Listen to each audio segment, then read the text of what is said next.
বারবার যে ভয়টা পেতাম আজকে সেটাই ঘটে গেল। 5টা বাজতে আর মাত্র 10 মিনিট বাকি। এই সময়টাতেই রেলগেটটা পড়ে। এই আতঙ্কে আমি প্রত্যেকবারই কিছুটা সময় আগে অফিস থেকে বেরিয়ে যাই, যাতে বিকেল 4:30টার মধ্যেই গেটটা টপকে যেতে পারি।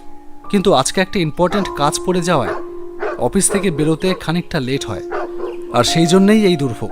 আমাদের দুজনকে ওর স্কুলের সহকর্মীরা একসাথে দেখে ফেলুক, সেটা নীলিমা চায় না। মেয়েটা বড্ড লাজুক। বিকেল 5টায় স্কুল ছুটি হয়ে গেলে নীলিমা গেটের বাইরে আমার জন্য দাঁড়িয়ে থাকবে না, কোনোদিন থাকেও নি। না, ট্রেনটা এখনো এলো না। আজ মনে হয় আর দেখা হবে না। আমার 11 কিলোমিটার গাড়ি চালিয়ে ছুটে আসা বোধহয় মাটি হয়ে যাবে আজ। হঠাৎ দূরের সিগন্যাল লাইটটা সবুজ হয়ে গেল, আর তারপরেই শোনা গেল ট্রেনের বাঁশির শব্দ।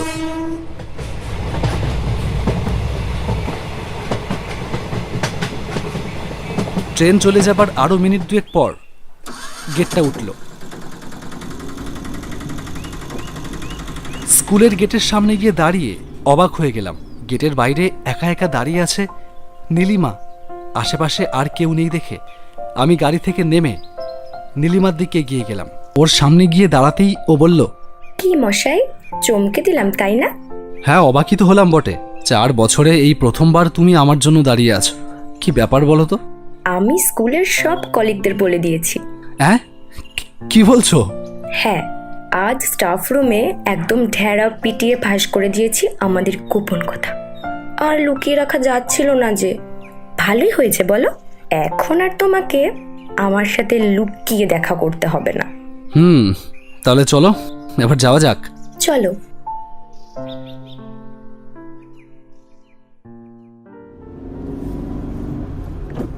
ও, তোমাদের তো বলাই হয়নি নীলিমার সাথে আমার প্রথম কিভাবে দেখা হয়েছিল। সে এক মর্মান্তিক অভিজ্ঞতা। আজ থেকে 4 বছর আগে অফিসে আমার কেবিনে বসে কাজ করছিলাম। হঠাৎ আমার বন্ধু কাম সহকর্মী বিকাশ হন্তর্দন্ত হয়ে আমার কেবিনে ঢুকল। সোমনাথ, সর্বনাশ হয়ে গেছে। কি হয়েছে? আমার বোন তনুশ্রী ট্রেনে ধাক্কা খেয়েছে। অবস্থা ভীষণ খারাপ। আমার খুব নার্ভাস লাগছে সোম, তুই একটু চল আমার সাথে। এখন কোন হাসপাতালে? এখনো বনগাঁতে, কলকাতায় ট্রান্সফার করবে হয়তো। ঠিক আছে, চল।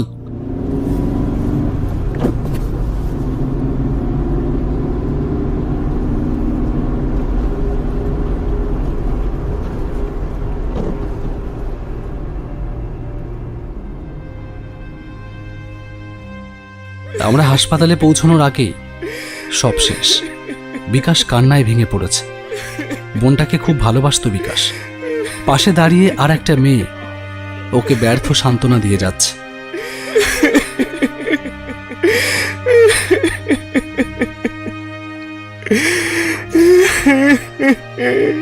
কাঁদিস না, কি করার আছে বল, সবই নিয়তি। ওর এই কদিনই থাকবার ছিল হয়তো। কাঁদিস না, মন শক্ত কর। তোকেই তো সবটা সামলাতে হবে, তাই না? তুমি ওর বন্ধু সোমনাথ, তাই না? দাদাকে একটু সামলান না প্লিজ। ও যদি এরকম ভেঙে পড়ে। সেই মৃত্যু যন্ত্রণা কাতর বেদনাহত মুহূর্তেই নীলিমার সাথে আমার প্রথম সাক্ষাৎ হয়েছিল। পরে জানতে পেরেছিলাম যে নীলিমা বিকাশের কাকাতো বোন, পাশের কলোনিতেই থাকে।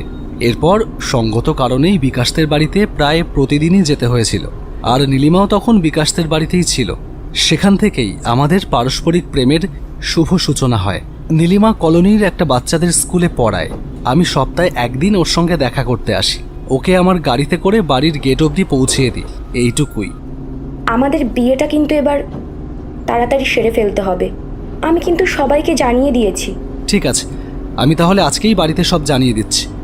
আর তুমিও বাড়িতে জানিয়ে দাও। আমি দাদাকেও বলেছি, ও বাবা মায়ের সাথে কথা বলবে বলেছে। এইসব বিষয়ে মুখ খোলা আমার কম্য নয়। ঠিক আছে তাহলে।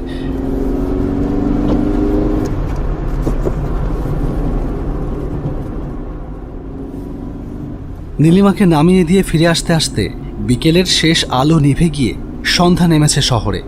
এসির ঠান্ডা হাওয়াটা এখন আর ভালো লাগছে না। সেটা বন্ধ করে জানলার কাচটা খুলে দিতে যাব, এমন সময় দেখলাম জানলার কাচটা আপনা আপনি নিচে নেমে গেল। পাওয়ার উইন্ডো বিকল হবার তো কথা না, তাহলে সেটা কিভাবে আপনা আপনি খুলে গেল? অমনি গাড়ির ভেতর একটা খিলখিল হাসির শব্দ।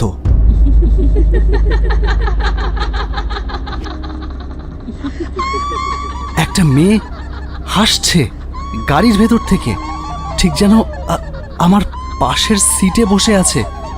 ঘাড় ঘুরিয়ে তাকালাম, কেউ তো নেই। তাহলে তাহলে কে আসলো? ভয় পাবেন না। কে আপনি? আমি আপনাকে দেখতে পাচ্ছি না কেন? দেখতে পাবেন কি করে?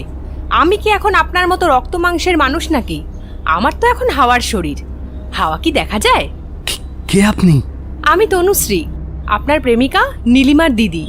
বুকটা কেঁপে উঠল। তনুশ্রী মারা গেছে 4 বছর আগে। এখন আমার গাড়ির ভেতর সেই তনুশ্রীর অশরীরী আত্মা এসে বসে আছে। আমার সারাটা শরীর কাঁপছে ভয়ে। এই অবস্থায় গাড়ি চালালে বিপদ ঘটে যেতে পারে, তাই ব্রেক কষবার জন্য ব্রেকে পা দিতেই বুকটা আরো প্রচন্ড ভয়ে শিউরে উঠল। ব্রেকে কাজ করছে না, স্টিয়ারিংটাও যেন ঠিক আমার নিয়ন্ত্রণে ঘুরছে না। গাড়িটা যেন যেন তার নিজের খেয়ালেই চলেছে কোনো এক অজানা গন্তব্যে। সেই অদৃশ্য চারিণী আবার হেসে উঠল। আপনি ভয় পাবেন না। আমি প্রেতাত্মা বটে, কিন্তু ঘাড় মটকানো খারাপ প্রেতাত্মা নই। আমি ভূত হলেও ভালো ভূত। আমার কাছে কি চান? যেটা চাই সেটা নিজেই নিয়ে নিয়েছি। কি? এই যে লিফট। কোথায়? আরে মশাই, আপনি একটু রিল্যাক্স হন না। বললাম তো আমি আপনার ঘাড় মটকাবো না।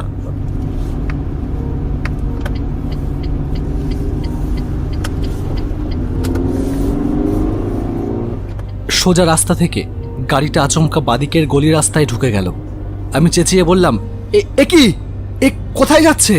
যাচ্ছে আমার বয়ফ্রেন্ডের বাড়ির দিকে। বয়ফ্রেন্ড? না, এখন আর নেই, তবে তখন ছিল। ওর জন্যই তো আজকে আমার এই অবস্থা। কিন্তু আপনি তো রেলের ধাক্কায়। আরে ধুর, ধাক্কা মেরেছিল কে? ওই জানোয়ারটাই তো। কেন? সে অন্য একদিন বলবো। বিক্রমের বাড়ি এসে গেছে। একটা বড় বাড়ির সামনে এসে গাড়িটা দাঁড়িয়ে পড়ল। আজ তাহলে চলি, আবার দেখা হবে। গাড়ির দরজাটা আপনা আপনি খুলে গেল, আবার বন্ধও হলো আপনা আপনি। বুঝলাম তনুশ্রী গাড়ি থেকে নেমে গেল। গাড়িটা এবার আমার কথা মতোই চলবে। পরদিন অফিসে বিকাশকে আমার কেবিনে ডেকে এনে এটা ওটা বলার অছিলায় আসল কথাটা বলেই ফেললাম। বিকাশ, চাপাতলায় তোদের কোনো পরিচিত কেউ থাকে? চাপাতলা? হ্যাঁ, চাপাতলা তো বিক্রমের বাড়ি। বিক্রম তনুশ্রীর প্রেমিক ছিল। ওদের তো বিয়ে হবার কথা ছিল সামনেই, কিন্তু তার আগেই তো সব শেষ হয়ে গেল। তনুশ্রী ট্রেনে ধাক্কা খেয়েছিল কিভাবে, কিছু জানিস? সবটা তো জানি না, তবে শুনেছিলাম বিক্রমের সাথে নাকি সন্ধেবেলা একটা রেস্তোরাঁয় খেতে গিয়েছিল। সেখান থেকে বেরিয়ে বিক্রম তনুশ্রীকে বাড়ির গেট পর্যন্ত পৌঁছেও দিয়ে গিয়েছিল। তারপর নাকি হঠাৎ তনুশ্রীর কোন বান্ধবীর ফোন আসে, আরও আবার বেরিয়ে যায়। তারপরই ঘটে গেল ঘটনাটা। কেন বলতো, তুই হঠাৎ এসব জিজ্ঞাসা করছিস? না না, এমনি। আচ্ছা, ভালো কথা। আমার বোন নীলিমাকে তো ভাগিয়ে নিয়েছো, এবার তো 4 হাত 1 করতে হবে। দেখছি কাল যাবো কথা বলতে। তুইও আয় কালকে নীলিমাদের বাড়িতে। কালকেই? হ্যাঁ, কাল রবিবার, আমাদেরও অফিস ছুটি, নীলিমার স্কুল ছুটি। আর দেরি করে লাভ কি? ওকে, তাহলে কাল সন্ধ্যের দিকে যাব। তাহলে ওই কথাই রইল। তুমি বাবা তাহলে একদিন তোমার বাবা মাকে সাথে নিয়ে এসো। 2 পক্ষ মিলে কথা বলে একটা শুভ দিন ঠিক করা যাক। ঠিক আছে, নিয়ে আসবো। আজকে তাহলে চলি। নমস্কার। নীলিমাদের বাড়ি ছাড়িয়ে অনেকটা রাস্তা চলে এসেছি। এমন সময় হঠাৎ গাড়ির ভেতর না, আজকে আবার এসেছেন? হ্যাঁ, আজকে আবার এসেছি। আচ্ছা, কি চান বলুন তো আমার কাছে? কি আবার লিফট? না না না, আপনি তো আত্মা, হাওয়ায় ভেসে চলেন। শুধু লিফট নয়, আপনার অন্য কোনো মতলব নিশ্চয়ই আছে। আমি জানতে চাই আপনি আমার বোনটিকে সত্যি সত্যি ভালোবাসেন কিনা। আরে পাশি তো, আজকে বিয়ের কথাও বলে এলাম। আমারও বিয়ের কথা হয়েছিল জানেন। কোনোদিনও ভাবেনি বিক্রম আমাকে এইভাবে বিয়ের প্রতিশ্রুতি দিয়ে ঠকাবে। ঠিক কি হয়েছিল? আমি একদিন আমার এক বান্ধবী মল্লিকার সাথে বিক্রমের পরিচয় করিয়ে দিই। মল্লিকার একটা কাজের দরকার ছিল। বিক্রমের সাথে কথা বলে ওদের অফিসে একটা কাজের ব্যবস্থা হয়ে যায় মল্লিকার। তারপর আমাকে লুকিয়ে ওদের দুজনের মধ্যে একটা প্রেমের সম্পর্ক তৈরি হয়। আমি এসব জানতে পারি মৃত্যুর পর। সেদিন সন্ধ্যাবেলা আমি আর বিক্রম একটা রেস্তোরাঁয় গিয়েছিলাম। সেখান থেকে বেরিয়ে বিক্রম আমাকে বাড়িতে পৌঁছিয়ে দেয়। আমি বাড়ির ভেতরে ঢোকার সাথে সাথে আমার ফোনে মল্লিকার ফোন আসে। ও বলে যে দাসপাড়ার কাছে রেল লাইনের ওপর বিক্রম নাকি রেলে কাটা পড়েছে। আমি কিচ্ছু না ভেবে পাগলের মতো দৌড়ে যাই। সেখানে গিয়ে দেখি সব মিথ্যে। রেল লাইনের ধারে কাছে আশপাশ সম্পূর্ণ ফাঁকা। দূর থেকে একটা ট্রেনের হর্ন শুনতে পেলাম। তাকিয়ে দেখলাম ট্রেন আসছে। ট্রেনটা কাছাকাছি আসতেই পেছন থেকে একটা প্রচন্ড ধাক্কা। আঘাতটা মাথায় লেগেছিল জানেন, তাতেই প্রাণটা শরীর থেকে বেরিয়ে গেল। বিক্রম আমাকে সত্যিটা বললেই তো পারত। মানুষ সত্যের মুখোমুখি দাঁড়াতে কেন এত ভয় পায় কে জানে। সত্যি কথাটা খুলে বললে হ্যাঁ আমি একটু কষ্ট পেতাম হয়তো, কিন্তু আমাকে মরতে হতো না, আর ওদেরকেও মরতে হতো না। ওদেরকেও মরতে হতো না মানে? মানে আর কি, যারা আমার সাথে অন্যায় করলো, যারা সত্যিকারের ভালোবাসাকে চলন্ত ট্রেনের দিকে ছুড়ে দিল, তাদেরকে শাস্তি দিতে হবে না? দিয়েছি। 4 বছর ধরে সুযোগ খুঁজছিলাম, অবশেষে আজকে পেলাম সেই মোক্ষম সুযোগ। তার মানে? মানেটা কালকে সকালে টিভি খুললেই জানতে পারবেন। চলি। আরে আরে দাঁড়াও, বলে যাও। দূর, বললাম না কাল সকালে জানতে পারবে। 2 দিন তোমার গাড়িতে বসে এসির হাওয়ায় আমার ঠান্ডা লেগে গেছে, আর একটু বসে থাকলে হাঁচি শুরু হয়ে যাবে। চলি চলি। তারপর আর কোনো শব্দ পেলাম না। বুঝলাম সে চলে গেছে। পরদিন সকালে ফোন বাজার শব্দে ঘুম ভাঙল। বিকাশ ফোন করেছে। হ্যাঁ বল। সোম, কি ঘটেছে জানিস? কি? আরে তোকে বলেছিলাম না তনুশ্রীর বয়ফ্রেন্ড বিক্রমের কথা। হ্যাঁ হ্যাঁ, কি হয়েছে? হ্যাঁ, বিক্রম আর একটা মেয়ে, নাম সম্ভবত মল্লিকা, কাল রাতে দাসপাড়ার কাছে রেলে কাটা পড়েছে। কি কাণ্ড বলতো, আমার তো কিছুই মাথায় ঢুকছে না। আচ্ছা বিকাশ, আমি তোকে একটু পরে ফোন করছি। ঘরের ভেতর সেই অদৃশ্যচারিণীর কণ্ঠস্বর বেজে উঠল। আমার বোন নীলিমাকে যদি ঠকাও না, তাহলে তোমার পরিণামও একই রকম হবে, মনে থাকে যেন।